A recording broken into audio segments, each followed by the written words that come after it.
விஜய் கூட இருக்கிற யாரையுமே ஒரு பெரிய தலைவர்களாக நம்மால் நினைக்க முடியாது. யார் பெரிய தலைவருங்க? என்னத்தை ப்ரூவ் பண்ணிட்டு இது வரைக்கும் வந்திருக்காங்க? விஜயே ஒரு தலைவர் இல்லை, லீடர் மெட்டீரியல் கிடையாது.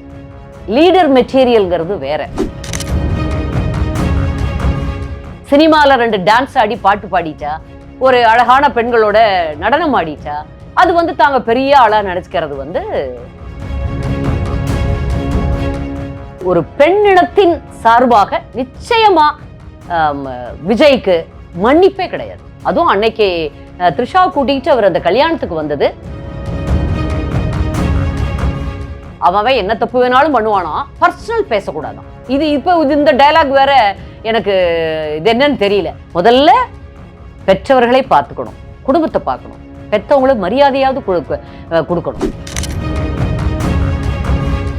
தாங்கள் என்னமோ தாங்க பெரிய ஆள் மாதிரி, எங்களுக்கும் திமுகவுக்கும் தான் போட்டியாம். திமுக உங்களை யாரையுமே மதிக்கலையே.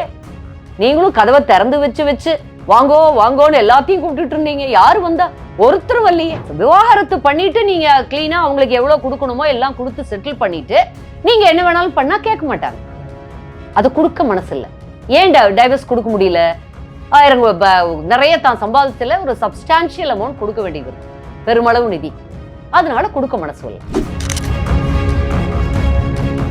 ஃபேன்ஸ் தம்பி அஜித்குமாருக்கு ரொம்ப அதிகம், சிவகார்த்திகேயனுக்கும் ரொம்ப இருக்கான். யாருக்கு இல்ல? எல்லாருக்கும் இருக்கு. அஜித்குமார் எல்லாம் எப்படி வாழ்றார், சிவகார்த்திகேயன் எப்படி வாழ்றார், சூர்யா எப்படி வாழ்றார், கார்த்தி எப்படி வாழ்றார்? இந்த வயசுக்கு மேல நீங்க முதலமைச்சர் அளவுக்கு இருந்துட்டு இப்ப போய் நீங்க ஒரு இவ்வளவு காலம் நீங்க யாரை எதிர்த்து அரசியல் பண்ணீங்களோ அவங்களோட போய் இருந்துட்டு, அதுவும் எப்ப அவர் அம்மா இறந்து போனதுக்கு பிறகு திமுகவின் மறைந்த தலைவரை புகழ்ந்தாரோ சட்டமன்றத்துல, அப்பவே அவருடைய மனது அந்த பக்கமும் துண்டு போடுறாருன்னு தெரிஞ்சிருச்சு. இனி அண்ணன் ஓபிஎஸ்னுடைய எதிர்காலம்ங்கிறது இனி முடிஞ்சு போச்சு, அரசியல் எதிர்காலம்.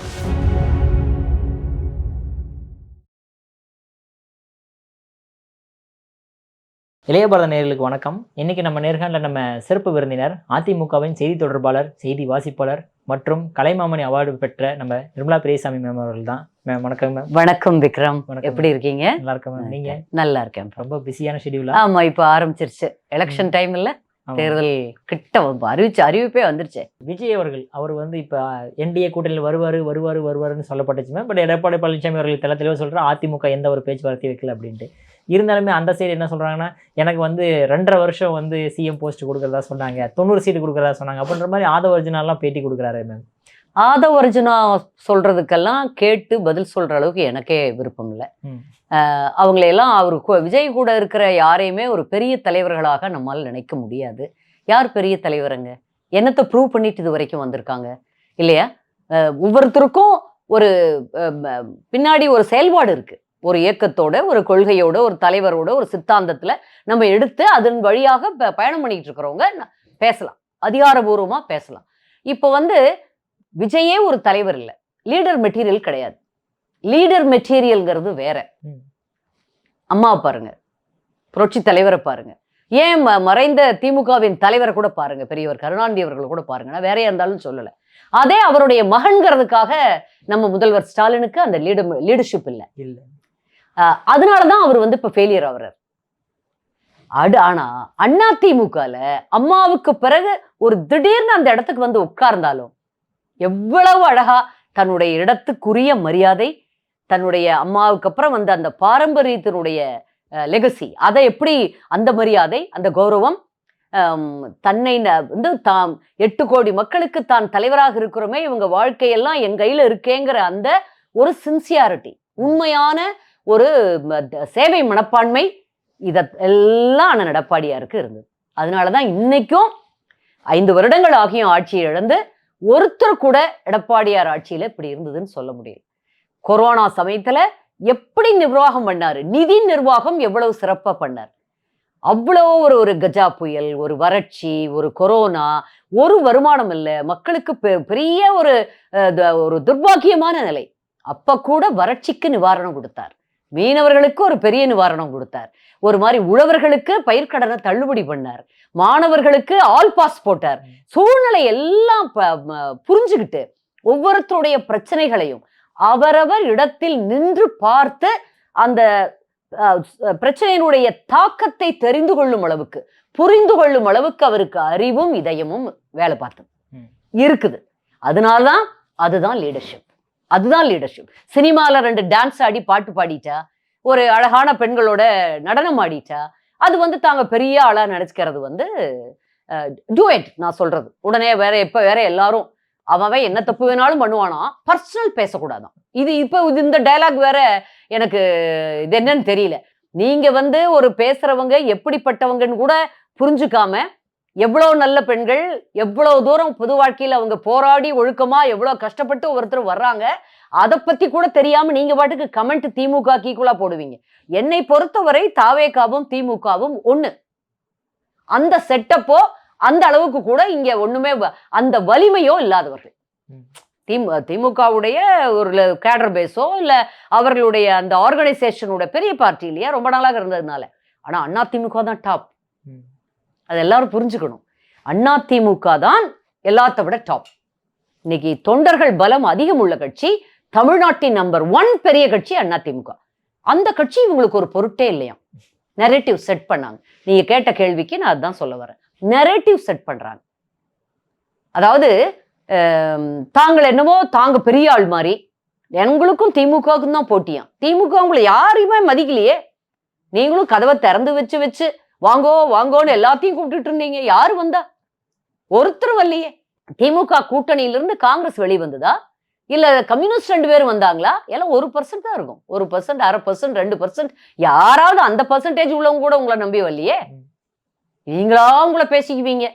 எங்களை விட சொல்லுங்க. ஒரு இஸ்லாமியர் கட்சி மட்டும் சப்போர்ட் கொடுத்தாங்க மேம். அதுவுமே திருப்பி வந்துட்டாங்க. திருப்பி அதாவது அங்க நடக்கிறது தான். உங்களை நம்பி போன எங்க கட்சியில இருந்து கூட ஒருத்தர் போனார், புலம்பிட்டு இருக்காராம் திருப்பி அதிமுக போலான்னு. உண்மையான்னு தெரியல அப்படின்னு ஒரு நடுவுல சகோதரர் எஸ்பிவி கூட வேலுமணி அவர்கள் கூட ஒரு மீட்டிங்ல அவர் சொல்றாருன்னா அது உண்மையா இல்லாம இருக்காது. ஏதோ ஒரு தகவல் வந்து பாஸ் பண்ணித்தான் அது வந்திருக்கணும். இவங்க இல்லைன்னு சொல்லலாம். இப்போ நிச்சயமா எங்கள் எடப்பாடியார் அண்ணன் அவர்கள் இல்லைன்னு சொன்னா அது இல்லதான். அரசியல்ல இருக்குங்கிறதுக்காக எதை வேணாலும் எப்படி வேணாலும் பேசக்கூடிய நபர் எங்க பொதுச் செயலாளர் கிடையாது. அவர் இல்லைன்னு சொன்னா அது இல்லதான். பேசல அவங்களாவே. நீங்க சொன்னீங்களே அந்த மாதிரியான சில நம்பிக்கையே இல்லாத, நம்பிக்கை தலைவருக்கு தலைமைக்கு விசுவாசம் இல்லாத, எதிர்முகாமுக்கு வேலை பார்க்கக்கூடிய சில நபர்கள் விஜய் கூட இருக்காங்க. அதான் அது நீங்க குறிப்பிட்ட அந்த ஆதவ் அர்ஜுனா முதல் நபர். இப்ப கூட பாருங்க அவங்களுடைய மச்சான் சொந்த ஒய்ஃபோட அண்ணன் ரொம்ப நல்ல தம்பி சார்ல்ஸ் ரொம்ப நல்ல பையன். அவரு மனம் தாங்க முடியாம சொல்றாரு, ஐயோ நம்பாதீங்க கேர்ஃபுல்லா இருங்க, அவர் எங்க குடும்பத்தை பிரிச்ச மாதிரி பிரிச்சிருவாங்கன்னு சொல்லி. அது மாதிரி ஒரு தவறான நபர்கள். அவர் திமுகல முதலமைச்சர் ஸ்டாலினுடைய மாப்பிள்ளை சபரீசனுக்காகத்தான் அங்க உள்ள இருந்து வேலை பார்க்கறாருன்னு கேள்விப்படுறோம். திமுக அதெல்லாம் பண்ணுவாங்க. கேட்பது ஏன்னா சேனல்ஸ் எல்லாம் கூட இன்னொரு சேனல் நல்ல வளரக்கூடாது அப்படின்னு நினைச்சா இங்க இருந்து ஆட்களை அனுப்பிச்சுதான் அதை கெடுப்பாங்கன்னு அந்த காலத்திலேயே பேசுவாங்க. இன்னைக்கு இல்ல, அந்த காலத்திலேயே சொல்லுவாங்க. அதனால இப்பவும் அவங்க பண்ணிருக்கிறதுக்கு இது இல்லைன்னு மறுக்க முடியாது. நம்மளுக்கு தெரியாது. ஆனா நடக்கக்கூடியதெல்லாம் பாத்தீங்கன்னா அது அப்படித்தான். மேல பிஜேபியிலையும் கிளியரா சொல்லிட்டாங்க, நாங்க பேசல. ஆக்டர் பவன் கல்யாண் பக்கத்து ஸ்டேட்ல இருந்து அவரும் நான் பேசவே இல்லைன்னு தந்தி டிவிக்கு ஹரி கூட உட்காந்து கிளியரா பேசி சொல்லிட்டாரு. நான் கூப்பிட தமிழ்லையும் சொன்னாரு, இங்கிலீஷ்லயும் சொல்லிட்டாரு. இது யாருக்கும் புரியாமே இருக்குது. அதனால முழுக்க நெரேட்டிவ் செட் பண்றதுக்கு அவங்க ட்ரை பண்றாங்க. மாமனார் பணத்துல வச்சுக்கிட்டு அவரு கொஞ்சம் அந்த சோசியல் மீடியாவில் இதையெல்லாம் இந்த மாதிரியான கருத்துக்களை பரப்புறதுங்கிறது இப்போ ரொம்ப சுலபமா இருக்கு. அதை அவங்க பண்ணிட்டு இருக்காங்க. அவ்வளவுதான். அது பெண்களை குறைவா மதிப்பிடுறது. நீங்க என்ன விஜய் எந்த விதத்துல ஒரு மாற்று அரசியலை தர முடியும்னு நீங்க நினைக்கிறீங்க? குறிப்பா என்ன விதமான அரசியலை அவர் தர முடியும்னு நினைக்கிறீங்க? முதல்ல பெற்றவர்களை பார்த்துக்கணும். ஒரு ஆணுடைய கடமை என்ன? பெண்ணுக்கு மட்டுமல்ல, ஆணுக்கும் கடமை இருக்கு. குடும்பத்தை பார்க்கணும். பெற்றவங்களுக்கு மரியாதையாவது கொடுக்கணும். பணம் இல்லாதவங்களுக்கு பணம் எல்லா உதவியும் பண்ணணும். கூட வச்சு பார்த்துக்க முடியலனாலும் பக்கத்துலயாவது வச்சு எல்லாம் பார்க்கணும். அவ்வப்பொழுது பணம் வேண்டியது இல்லை, அவங்களுக்கே எல்லாம் நிறைவா இருக்குன்னா அவங்களுக்கு உரிய ரெஸ்பெக்டையாவது நீங்க கொடுக்கணும். அந்த அன்பை காட்டணும். பெற்ற குழந்தைகளை நிச்சயமா பார்க்கணும் கடைசி வரைக்கும். உங்க ஆயுள் உள்ள வரைக்கும் இதெல்லாம் செய்யணும். கட்டின மனைவிய பார்த்துக்கணுமா இல்லையா? அது லாங் பீரியட் வாழ்ந்த ஒரு மனைவியை வேற கண்டபடி போயிட்டு இருந்தா அது யாரா இருந்தாலும் மனைவி கேள்வி கேட்கத்தானே செய்வாங்க. உங்களுக்கு ரைட் இருக்கு, வேண்டான்னு சொன்னா அவங்கள நீங்க டிவோர்ஸ் பண்றதுக்கு ரைட் இருக்கு. அதைத்தான் இப்ப எல்லாரும் பேசுறாங்க. விவாகரத்து பண்ணிட்டு நீங்க கிளீனா அவங்களுக்கு எவ்வளவு கொடுக்கணுமோ எல்லாம் கொடுத்து செட்டில் பண்ணிட்டு நீங்க என்ன வேணாலும் பண்ணா கேட்க மாட்டாங்க. அதை கொடுக்க மனசு இல்லை. ஏன் டைவர்ஸ் கொடுக்க முடியல? 1000 நிறைய தான் சம்பாதிச்சல ஒரு சப்ஸ்டான்ஷியல் அமௌண்ட் கொடுக்க வேண்டியது இருக்கும், பெருமளவு நிதி. அதனால கொடுக்க மனசு இல்லை. அதுக்காக வீட்டுக்குள்ளேயே வச்சு அந்த பெண்ணை, இப்ப வர்ற செய்திகள்லாம் எவ்வளவு மோசமா இருக்கு. அந்த பையன் 25 வயசு பையன் சஞ்சய் முகத்தை பார்த்தாலே ஒரு தப்புக்கு வர மாட்டாராம். எங்கேயுமே வெளியில எல்லாம் இந்த மாதிரி பப்ஸ் இந்த மாதிரி இடத்துல எல்லாம் ரொம்ப அவரை பார்க்கவே முடியாதான், பார்த்ததே இல்லைன்னு சொல்றாங்க. அவ்வளோ நல்லபடியா அவங்க அம்மா வளர்த்துருக்காங்க. தான் வந்து தன்னை நிரூபிக்கணும்னு சொல்லி அவரு டைரக்ஷனுக்கு ஒரு படம் பண்ணிட்டார். நீங்க அதுக்கு எதுவுமே ஹெல்ப் பண்ணல. அந்த படமும் வெளியில வர்றதுக்கு நீங்க அந்த சின்ன பையன் 25 வயசு பையன் அந்த படம் வந்தா என்ன கெட்டு போச்சு ப்ரூவ் பண்ணி அவர் ஒரு பக்கம் இவ்வளோ பெரிய தமிழ் இண்டஸ்ட்ரியில திரையுலகத்துல அவருக்கு ஒரு வாய்ப்பு, அவரோட திறமை இருந்தா அவர் வந்துட்டு போறாரு. பெண் குழந்தைய கூடவா யாரும் பார்க்காம இருப்பாங்க? அப்பாக்களுக்கு பெண் குழந்தைன்னா ஒரு தனி பிரியம் நம்ம சமுதாயம் எல்லா பக்கமே இருக்கும் உலகம் முழுக்க. அதை கூடவா ஒரு 20 வயசு குழந்தை அதை கூடவா விட்டுட்டு இருப்பீங்க? எல்லாம் வெறுத்து போயிருக்காங்க உங்களோட. அந்த ஒரு பெண்ணினத்தின் சார்பாக நிச்சயமா விஜய்க்கு மன்னிப்பே கிடையாது. அதுவும் அன்னைக்கு த்ரிஷா கூட்டிட்டு அவர் அந்த கல்யாணத்துக்கு வந்தது இந்த சூழல்ல வந்தது. ஒருவேளை அவருடைய மனைவி சங்கீதாவுக்கு எரிச்சல் ஊட்டுவதற்காக, இன்னும் அந்த பெண்ணுடைய மனதை நோகடிப்பதற்காக அவங்க அதை பண்ணியிருக்கலாம். இல்ல அகங்காரம், ஆமா நான் அப்படித்தான் பண்ணுவேன், அப்படித்தான் இப்ப என்ன பண்றீங்க பண்ணுவீங்க அப்படிங்கிற மாதிரி வந்திருக்கலாம். ஆனா அது எவ்வளவு பெரிய டிராபேக்கு பார்த்த. அது வரைக்கும் எனக்குலாம் அரசியல் ரீதியா நம்ம கமெண்ட் பண்ணமே தவிர பர்சனலா எந்த விதமான கோபம் இல்லாம இருந்தது. இப்போல்லாம் அப்படியே எல்லாருக்குமே, நான் பேசுற வரைக்கும் எல்லா விவரமுள்ள அறிவுள்ள எல்லா பெண்களுமே, வயது வித்தியாசம் இல்லாம ஆண்களும் கூட, யாருக்கும் அது பிடிக்கல. அது நீங்க அப்ப எங்க சமுதாயத்தை இழிவுபடுத்துறீங்க, பெண் இனத்தை நீங்க இழிவுபடுத்துறீங்க. தாலி கட்டிட்டா ஒரு ப்ரொடெக்ஷன் நினைக்கிறோம். நம்ம சம்பிரதாயத்துல தாலி கட்டுறது அவ்வளோ ஒரு இம்பார்ட்டண்டா இருக்கு.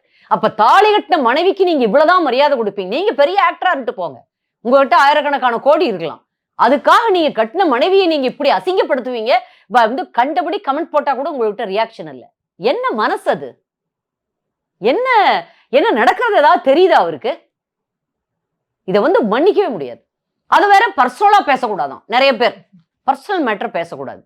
பேசுவோம், எங்களை ஆளணும், அதுவும் முதலமைச்சர் ஆகணும்னு நீங்க வந்தா பேசாம இருப்போமா? அவங்க சரி இருக்காங்களா, இவங்க சரி இருக்காங்களா? திராவிட இயக்கத்துல இருந்து ஆரம்பிக்கிறது ஒவ்வொருத்தரா சரியா சரியா.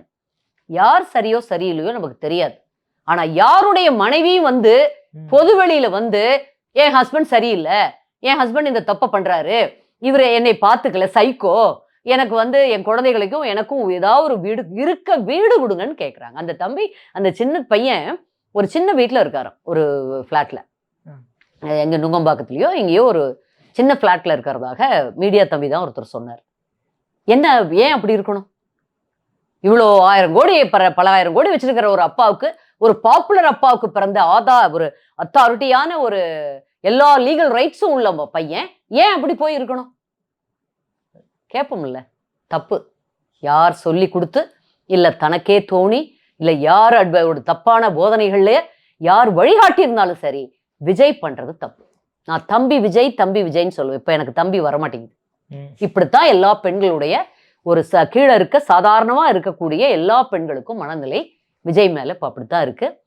நீங்க நினைக்கிற மாதிரி இல்ல அவங்க செட் பண்ற மாதிரி அந்த நரேட்டிவ் எல்லாம் ஒன்றும் பெரிய அளவுல ஒர்க் அவுட் ஆகாது. நீங்க பாப்பீங்க. நிச்சயமா ஃபேன் பேஸ்ல கிடைக்கும் அப்படின்னு சொன்னா, ஃபேன்ஸ் தம்பி அஜித்குமாருக்கு ரொம்ப அதிகம், சிவகார்த்திகேயனுக்கும் ரொம்ப இருக்கான். யாருக்கு இல்ல? எல்லாருக்கும் இருக்கு. அஜித்குமார் எல்லாம் எப்படி வாழ்றாரு, சிவகார்த்திகேயன் எப்படி வாழ்றார், சூர்யா எப்படி வாழ்றார், கார்த்தி எப்படி வாழ்றார், நினைச்சு பாருங்க. விக்ரம் எப்படி வாழ்றார். இருக்கலாம் ஏதோ அது சினிமா ஃபீல்ட்ல நமக்கு அது அவங்கெல்லாம் அவங்க நம்மளை ஆளணும்னு வரல. இருந்தாலும் ஏகே வாழ்ற வாழ்க்கையை பார்க்குறப்ப எவ்வளோ ஆசையா இருக்கு.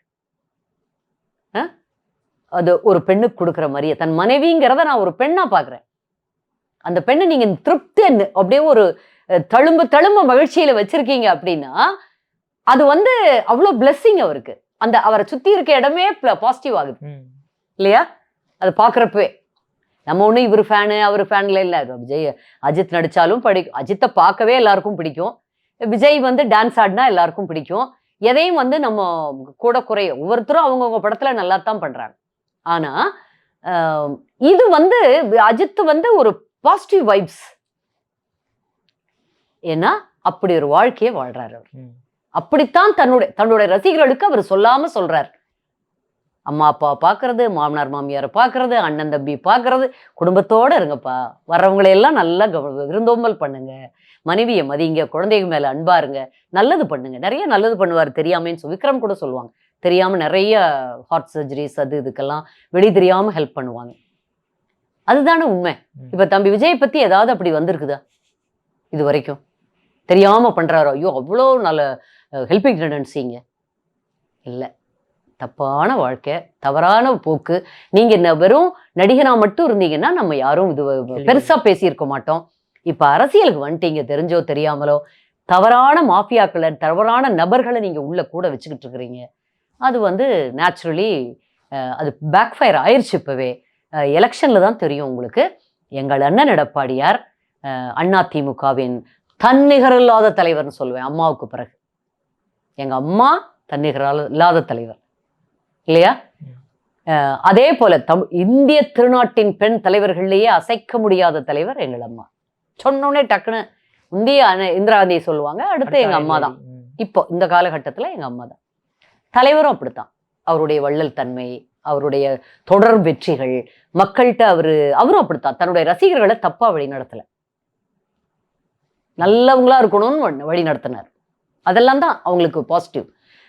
இப்போ அவங்களுக்கு இணையான திரைப்பிரபலம் இல்ல அப்படிங்கிறது ஒன்றை தவிர எல்லா விதமான குணங்களும் ஒரு சாமானிய மனிதனுங்க. சாமானிய மனிதர் தான் நமக்கு தலைவர் ஆகணும். அதுதான் மக்களாட்சி, அதுதான் ஜனநாயகத்தினுடைய ஆணி வேர்.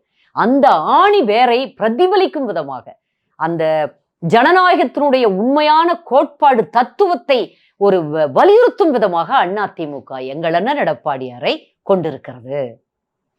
அதனால அந்த ஒரு காரணத்துக்கு ஒரு கிராமத்து மனிதர், ஒரு விவசாயி, ஒரு படிப்படியாக தன்னை வாழ்க்கையில் உயர்த்தி கொண்டவர், எவ்வளவு தூரம் அறிவாற்றலிலும் நிர்வாக திறமையிலும் தன்னை நிறுத்திக்கிட்டாருங்கிறத அவர் ஸ்டெப் பை ஸ்டெப்பா மேல வந்திருக்காரு. 50 வருஷத்துல ஒவ்வொரு இடத்துலையும் கத்துக்கிட்டே வந்தாருங்கிறது முதலமைச்சர் நாற்காலியிலையும், இப்ப எங்கள் பொதுச் செயலாளராக அவர் பணியாற்றுவதிலும், இனியும் தமிழ்நாட்டின் நம்பிக்கையாக இருப்பதிலும் தெரிகிறது, நல்லா வெளியே வருது. இது யாரும் வெளியில சொல்றாங்க அவங்க சொல்றாங்கிறதையெல்லாம் நம்ம பெருசா எடுத்துக்க வேண்டியதே இல்லை. நிச்சயமா மக்கள் புரிஞ்சுக்கிட்டாங்க. அடடா எவ்வளோ அமைதியா இருந்தது, இபிஎஸ் ஆட்சி எவ்வளோ நல்லா வச்சிருந்தார். நம்ம பாட்டுக்கு நம்ம வேலையை பார்த்தோம், அரசாங்கம் பாட்டுக்கு அது பாட்டுக்கு செயல்பட்டது. 17 மருத்துவக் கல்லூரி அவ்வளோ கஷ்ட நேரத்துல, 67 ஆர்ட்ஸ் அண்ட் சயின்ஸ் காலேஜ், சட்ட கல்லூரிகள், விவசாய கல்லூரிகள், என்ன கொடுக்கல? விவசாய கால்நடை ஆராய்ச்சி பல்கலைக்கழகம், ஒரு கிரிக்கெட் அகாடமி, பார்த்து இதை பண்ணலாம். எவ்வளவு தடுப்பணைகள், 10,000 நினைக்கிறேன். அத்திக்கடவு அவினாசி சுதந்திரம் வாங்கினதுல இருந்து போராடிக்கிட்டு இருந்தது.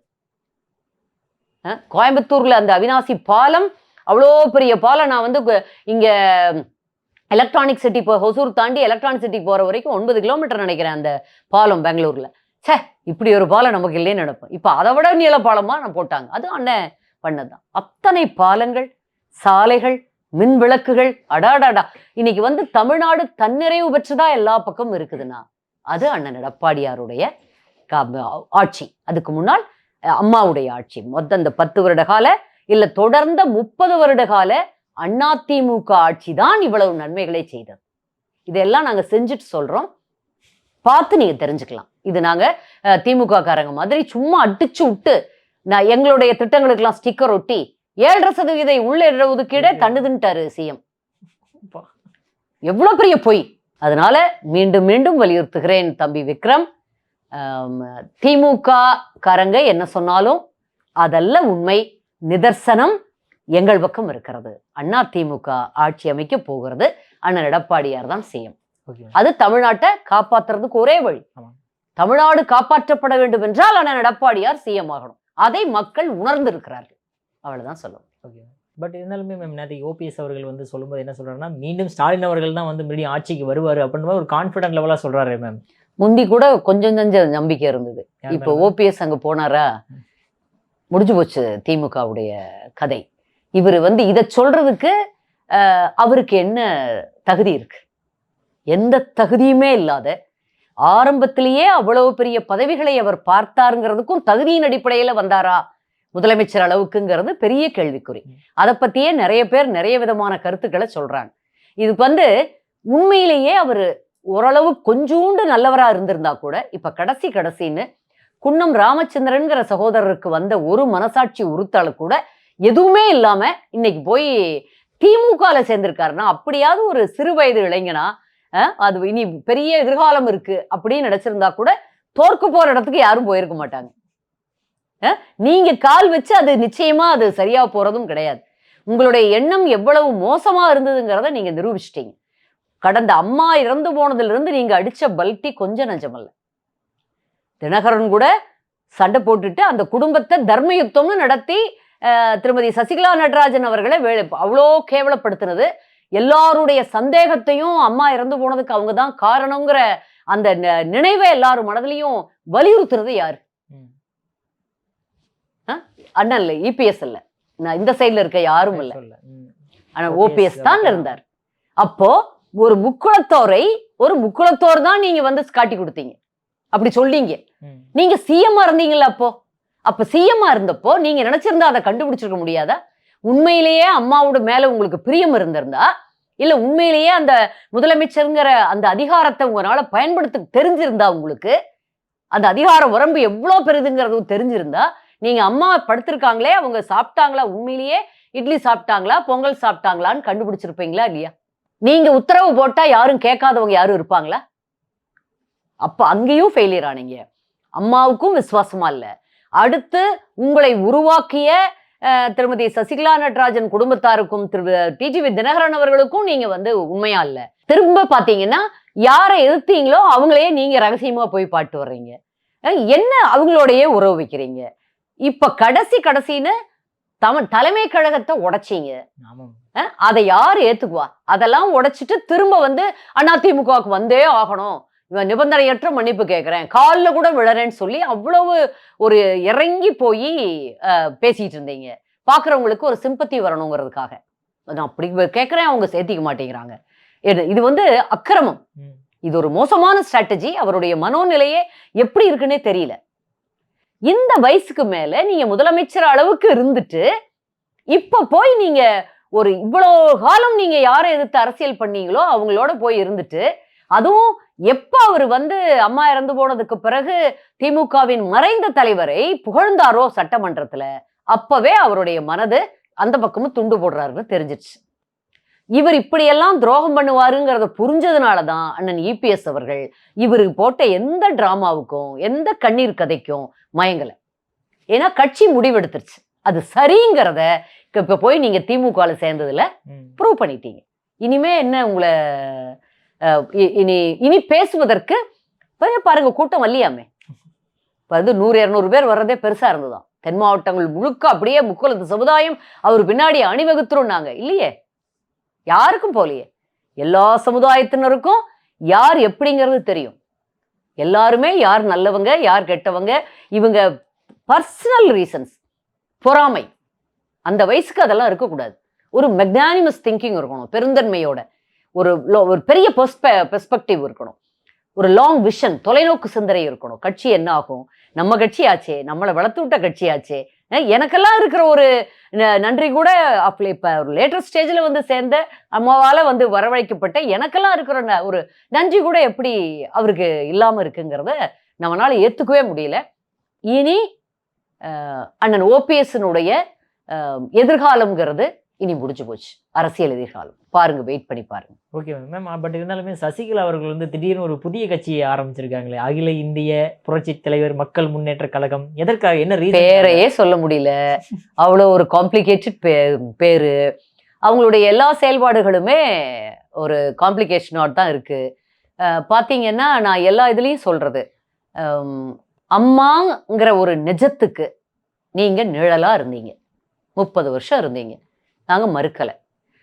அதன் மூலமா மிகப்பெரிய வசதி வாய்ப்புகளை அதிகாரத்தை நீங்க அனுபவிச்சீங்க, அதையும் நாங்க மறுக்கலை. ஆனா அந்த நிஜம் போனதுக்கு பிறகு நிழலா இருந்த உங்களுக்கு என்ன வேலை? ஒரு உருவம் இருந்தா தானே அதுக்கு நிழல் இருக்கும். அவங்கள நீங்க போக்கடிச்சிட்டீங்களா இல்ல போயிட்டாங்க?